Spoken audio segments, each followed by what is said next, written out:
Okay, this is Aztecs All In episode just from the top. We're going to do that Aztecs All In process episode on the search for a new head coach in 5, 4, 3, 2. Oh, hey, wait a minute. They got their man. How about that, Lewis? That was quick. The Aztecs' new head football coach, Sean Lewis, was introduced to everybody today. The guy shares your name. He's spelled a bit differently, different order. Yeah, Lewis, L-O-U, is better than L-E-W, but that's Well, that's I think you're beyond the going to have to point. talk to him. He's 6'7". He might have a few inches on you. But in this episode, we shall hear from the new guy on the Mesa about what he has in store for the fan base that's been clamoring for something different. But before we do that, we will hear from Aztecs Athletics Director John David, call me J.D. Wicker, about the search and how delighted they all are with their prize coach. And they are calling the new brand, they already have a name for it, Aztec Fast. And Coach Lewis pledges to build on the tradition of Air Coryell. Later, we'll hear from John Howard of CBS 8, who was talking to us the day before about Lewis Weiner's beloved process. And, by the way, some Aztec basketball while we are at it. But first, Lewis, the Aztecs make it official. They How do about make, that? Yeah, they do, and very impressive today. He is very sharp. He knows his Aztec history, and he talked about playing fast, Steve, exciting for the fans, and just really good energy, I noticed today. Okay, so they welcome Sean Lewis. They introduce him to the Aztec faithful at the Cox Business Center at Snapdragon Stadium. It's an overcast Wednesday, late November. They got the band, they got cheerleaders, all introducing him to a big hubbub. And J.D. Wicker is up on the podium talking about their new guy. A proven track record as an offensive innovator, running an up-tempo offense nicknamed the Flash Fast during his tenure as head coach at Kent State University. A balanced offense that produced nearly identical rushing and passing totals in 2021 of 3,425 yards passing and 3,482 yards rushing, both school records, and you really can't get much more balanced than that. This is very clear that having this type of offensive innovator, it's very clear that it was one of our stated goals that this is what we wanted to do. So we're excited to have someone with this type of influence, this type of history, calling San Diego State home. Playing great defense, as the Aztecs have done over the past 15 years, is something that Sean articulated well and understands that's a benchmark of what our program has been. During our discussions with Sean, it was clear his vision of how to establish a program and culture will fit well within our athletic department. A culture built around hard work, caring for each other, and dedication to the holistic development of the student athlete. Another stated goal of our search. Something Sean shared that stood out to me was this comment: by focusing on educating and developing the individuals within the building, we will invest our time and energy where it matters most. Our people. We are a human system first and a football system second. The quality of our football system depends on the quality of this human system that drives it. Therefore, we will and always must prioritize our people. That, in a nutshell, encapsulates what Aztec Athletics is for me and how we run our department. Next up, Adele Delatorre, the president of San Diego State University, got a chance to show off Snapdragon Stadium again. They've got the MLS coming into town, she says, and she's excited for Aztec sports in general because, of course, the Aztecs did play for the national championship in basketball earlier this season. And she shares the excitement over the hiring of Sean Lewis, mentioned the word transformative when it comes to talking about the experience of being a student at San Diego State, not transactional. Sean Lewis today introduced himself, of course, former offensive coordinator for Colorado, before that head coach at Kent State, known for his innovative and exciting passing game. Of course, San Diego State harkens back to Air Coryell, but Coach Lewis today said it's not just about the offense. His focus is on all three phases, all three playing really fast and playing complementary football. Defense is a priority, right? And I told the guys this morning, right, we're going to challenge them. And as I alluded to in my comments just now, right, if we're going to challenge them to be great, in life and academics and within sport, then I'm going to challenge everyone within the organization to be great in special teams, defense, and offense, right? The teams that consistently win championships are great in all those areas. They're not skewed one way or the other. And so we're going to play our brand and our style of complementary football, and we're going to have a cohesion and a unity within our locker room to know that, there's going to be games that we're going to maybe have to outscore people, and there's going to be games where the defense is going to have to shut people out. But at the end of the day, did we come up with a win? Okay, great. Let's then understand why we won, all right, and then how we can improve upon that. But defense is definitely a priority. And again, to me, the challenge and the expectation that I have for the organization and for my staff is to take all the pieces of the whole history of Aztec football, right, and let's blend it together here and now in this beautiful moment of time to where we can take the dark side D, we can take Air Coryell, and we can make it Aztec fast. And it's not just, when we talk about fast, it's not exclusive to the style of play offensively, but it's a fast physical defense that's flying around. It's a fast physical offense that's flying around. And it's a fast physical unit and special teams that's happening as well collectively in all three phases. I think for the casual football fan, so to speak, right, that maybe went to a few Chargers games throughout the course of the year, like, we're going to put a great product on the field. So come on out and get your tickets and be a part of what we're building and what we're doing, because this is going to be a fun brand of football. It's going to be exciting. We got some great young men that are going to be awesome to learn about and that you'll connect with as well. Man, he says all the right things, and he says them fast. He's an intelligent, tall, good-looking young 37-year-old man who definitely has the energy to maybe revive this program that did not reach its expectations this season. Lewis? Yeah, he relates to the younger players too, and during the news briefing, he was asked about playing PlayStation with some of his recruits, because he can relate in that way as well. So I think that's really important to get the type of player that he wants to his program, somebody that he can relate to, who could then tie in to the Aztec brand of football, that excitement, again, the Air Coryell. And that's really important to him, and he made a point of talking about that today during his introductory news conference. Again, what a tremendous time, what a tremendous opportunity here in this beautiful facility that represents the really bright future that we have at the current task and at this moment of time for Aztec football.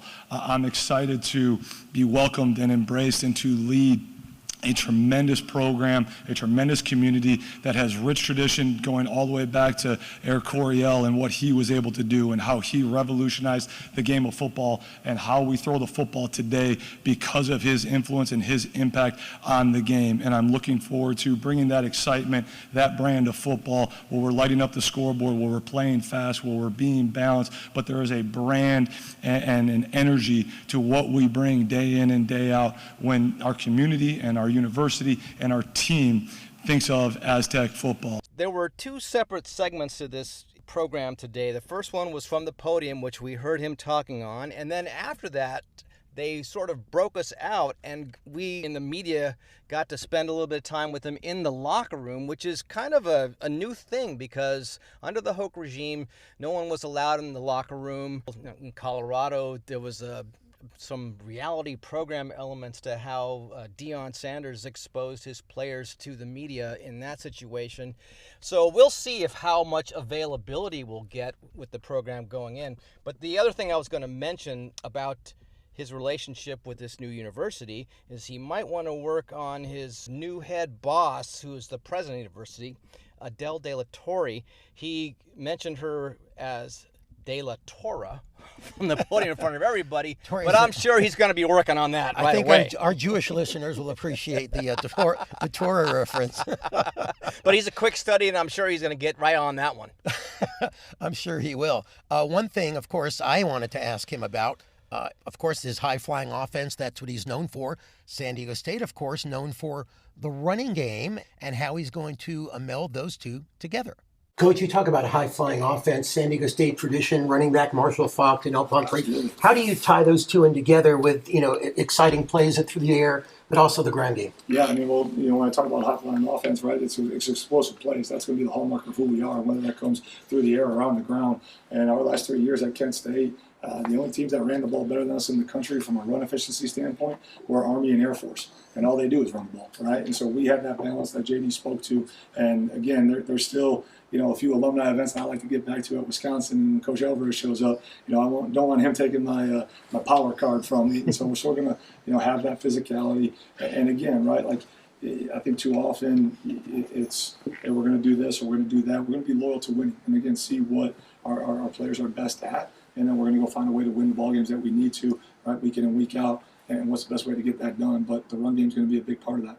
Bernie Wilson from the AP got down to brass tacks when he was talking to J.D. Wicker about what the contract details were. And he said the precise things eluded him at the time, but he gave him a general range, I think, of $1.7 million in incentives over 5 years. I asked him about what the staff budget might be, and J.D. said we're trying to be in the top third in the conference among that. So it sounds like he will have the financial resources, and the hope is he will not only produce a winning program, but stick around a little bit, huh? That is what we are hoping for.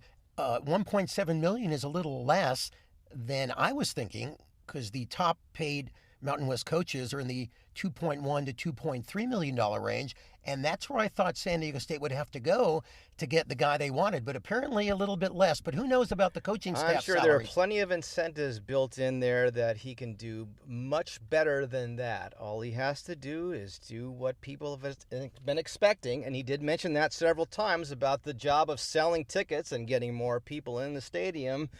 The people who have been clamoring for an offense that blink and you'll miss it and don't have time to look at a replay because the next play is running off. We shall see what we shall see in that regard. Yeah, and you did ask him about his dream job, right? Yep. The previous coach was a bit of a bounce back. He did 2 years and then he went for his dream job. Do you have a dream job out there that you would?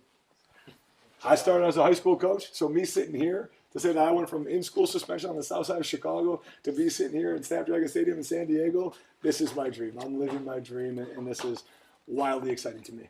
So he has spent his time in college football, and he was asked by Lee Hacksaw Hamilton what coaching tree he may have descended from. And he mentioned Dino Babers, a San Diego native, and also Barry Alvarez. So two high-quality coaching individuals that we hope he has learned from and will build upon.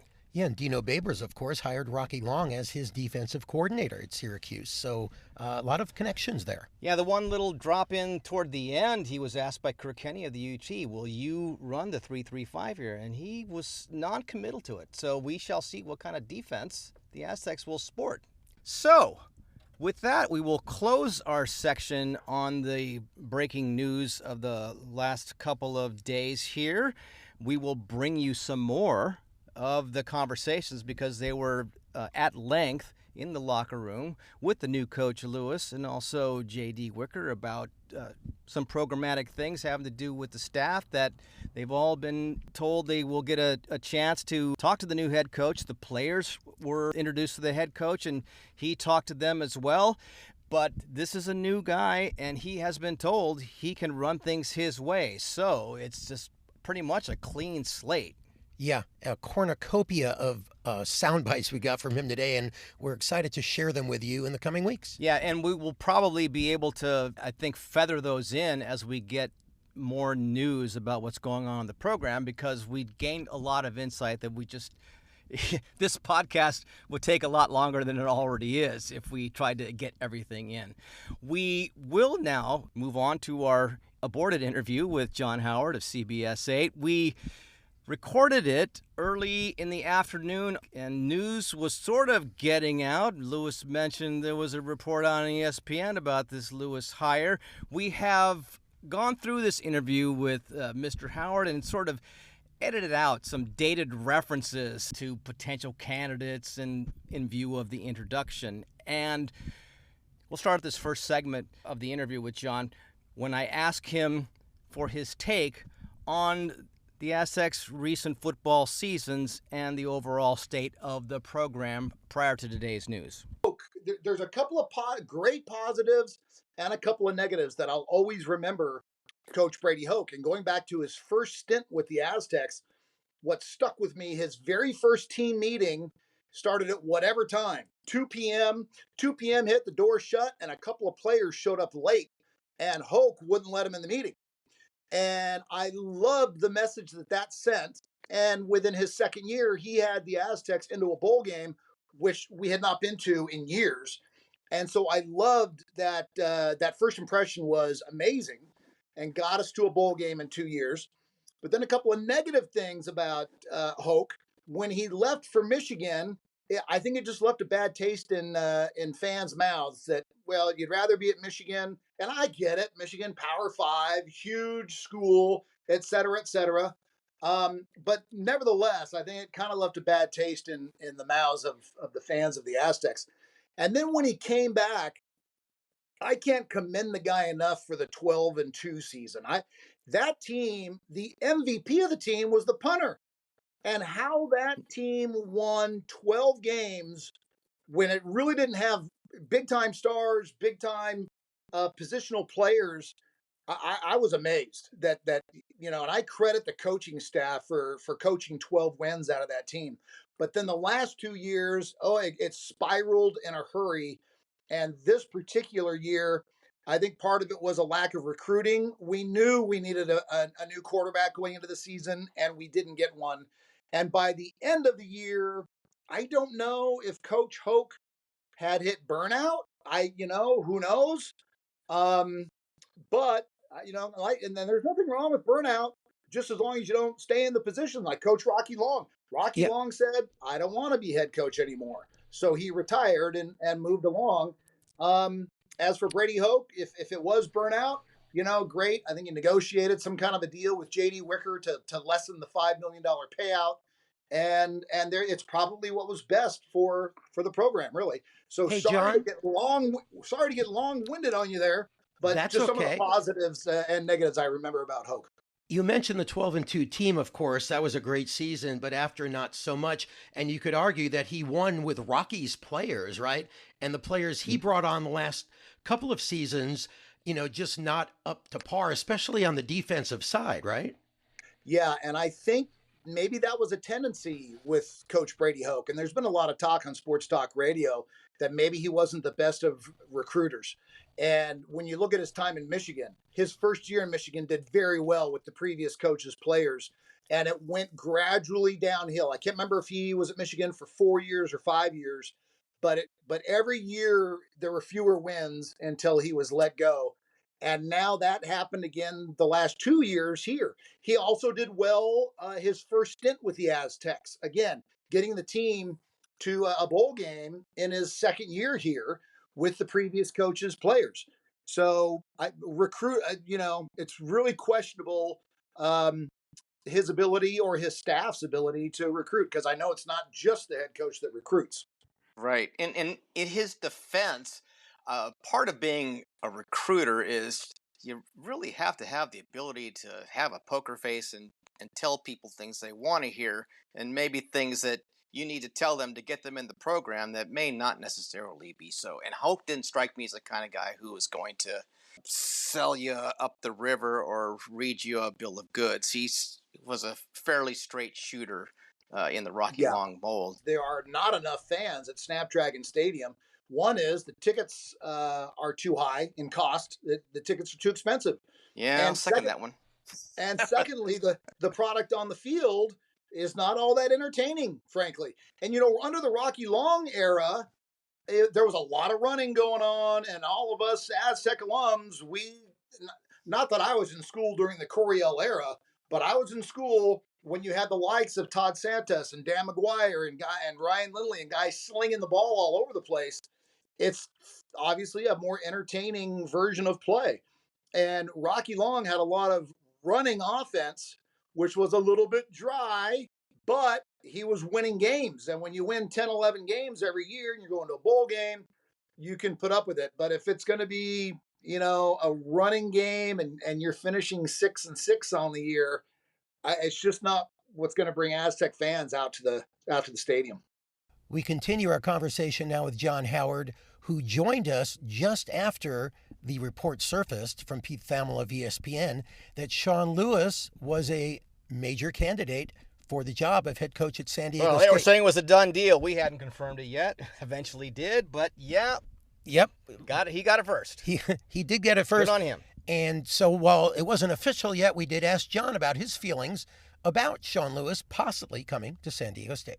Maybe he might bring some of that primetime Sanders magic with him.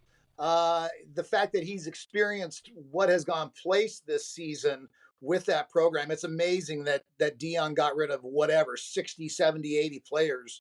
And I know that Wicker does not want to see a huge turnover like that, but there does need to be significant turnover of personnel, seemingly based on what happened this past season. JD does know that a little more entertaining offense is necessary, because you all know us San Diegans have a lot of other things we can be doing other than sitting in a stadium on a Saturday night. Some of the players, John, are already leaving. A couple of them have already headed to the portal. They've announced it. Joshua Nicholson, wide receiver, Cameron Harpole, tight end, and there'll be a lot more. So it'll be interesting to see how many of the current players stick around. First of all, if they want to stick around, and second, will the new coaching staff want them to stick around? So there's so much going on that end. Well, JD has told him, sorry to interrupt, John, but I think he has told the players, please stick around and give a talk to the new coach. It's the new look college football with the portal and NIL, and it is a different ball game. And with NIL, what are we in our second, third year or so of it? We haven't really seen all the ramifications, but there could be big turnover, whether it's the players making the decision to leave or whether it's a new coaching staff coming in and suggesting the players leave.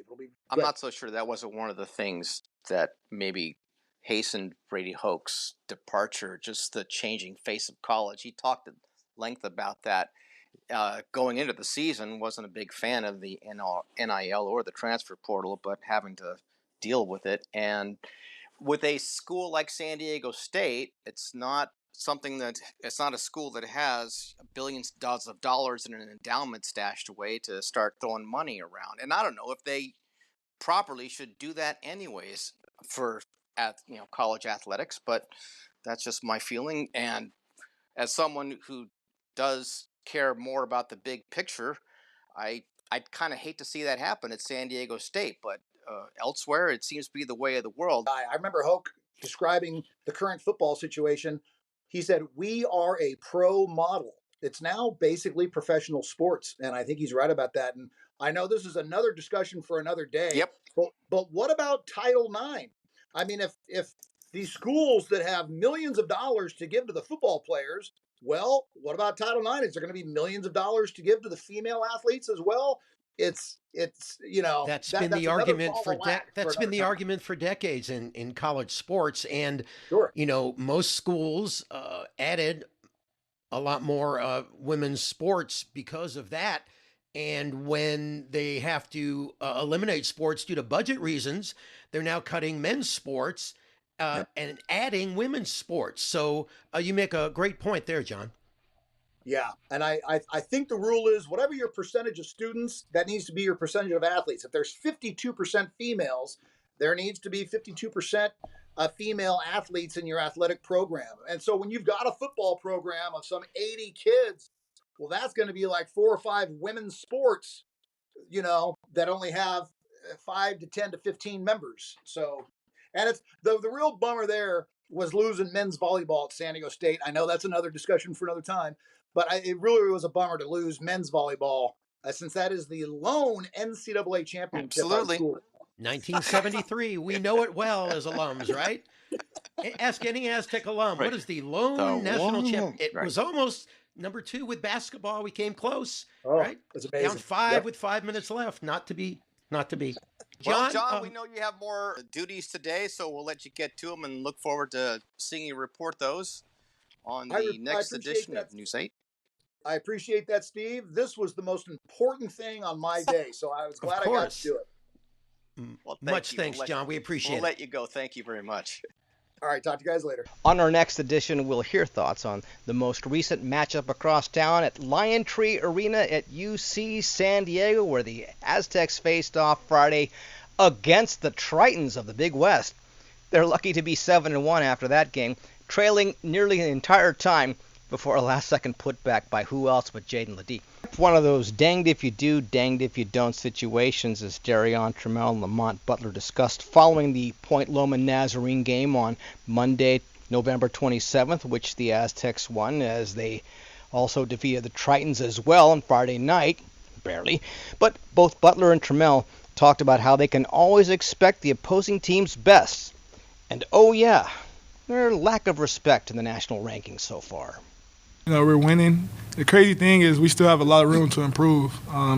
Myself, I feel like I still haven't played at my highest level yet. But, the team is clicking at high cylinders right now. We're just going to continue to get better. The rankings don't really, matter to me. We got to go out there and compete at the highest level every day. We're going to get the team's best shot. We went to the national championship game last year, so every game is going to be facing the other team's best. So we just go out there and play. If we get ranked, great. If we don't, we're going to keep chopping away. It's something that's out of our control. We only just pay attention to what we can, and our biggest opponent is ourselves at the end of the day. So staying locked in and let the polls take care of itself and just play at a high level and keep proving that we deserve to. That we're one of the best teams in the nation. It's something that we talk about every game. We talk about how, the team that we see on film is not the team we're going to see when we play them. We're going to get their best shot. Players are going to have probably one of their best games, but I think that's what makes it special, because we still come out victorious in the end. Through the team's best game, we can come out and pull a W out. Let's close with the tale of a boy, his old coach, and his dog. Lewis, did you know that Point Loma Nazarene College head coach Justin Downer has a red Labrador named Bo? Well, he does. Mark Ziegler of the Tribune goes all in, to use our vernacular, on this whole topic, because Lamont Butler knows full well that Justin Downer has a red Labrador named Bo, because the coach and the player have known each other for a long time, ever since Butler, according to Ziggy, was a 5'7", 120-pound seventh grader in Riverside. They would work out almost daily.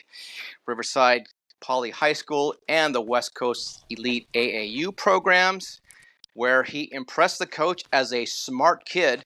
You can check out the whole story, but here's what Butler had to say after the game about that whole relationship and the whole experience of facing a former coach and mentor. That was a tough team. They shot the ball well. We knew that, coming in. I'm very familiar with the coach, Justin Downer, so I knew he was going to have the team ready. It was really fun to go out there and play that game. No, it was really cool. It was really cool. Definitely a special moment. We talked about it. I actually went and watched his dog on Thursday. That's how close we are. That's my guy. I got much love for him, and it was great to see him at a head coach position. It's been a long way since the Riverside Poly days when we were both there, and now I'm very proud of him, and glad we was able to play tonight. He was one of the first to really take me under the wing. I was a freshman coming in, and he worked me out every day through my first 3 years of high school until he left, and we really built a special bond. He was with my family at the Final Four run. He's always coming over to the house talking. He's just a really good mentor, and it's definitely special to be here on the court with him. If you have a chance to check out the whole story, please do. It's San Diego Union Tribune. Spend $1 if you have to get past the paywall. There's a cool photo there from the Butler family of Lamont Butler, who was then a sophomore at Riverside Poly High School, and a young assistant coach named Justin Downer at the CIF championship game. So pretty cool stuff. We wish them all the best as the Sea Lions and the Tritons continue in their seasons. We'll have more Aztecs basketball on our next episode coming up sooner than you know it. And that will do it for this edition of Aztecs All In. Thank you so much for listening. Please follow or subscribe wherever you listen to your favorite podcast. You can also follow us on the X at Aztecs_all_in. And as always, drop us a line at aztecsallin@gmail.com. For Steve Perez, I'm Louis Weiner. Until next time, so long.